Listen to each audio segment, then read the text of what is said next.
I'm over 35. Should I freeze my eggs or my embryos for future use?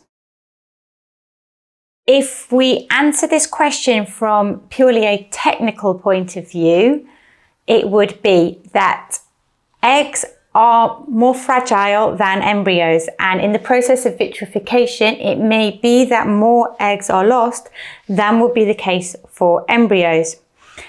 As such, from a technical point of view, it is better to freeze embryos than it is to freeze eggs. However, if we are looking at this question from the point of view of the patient and IVF treatment, we need to think about why the woman has chosen to undergo fertility preservation. When you cryopreserve your embryos, you need to keep in mind that your personal situation may change in the future.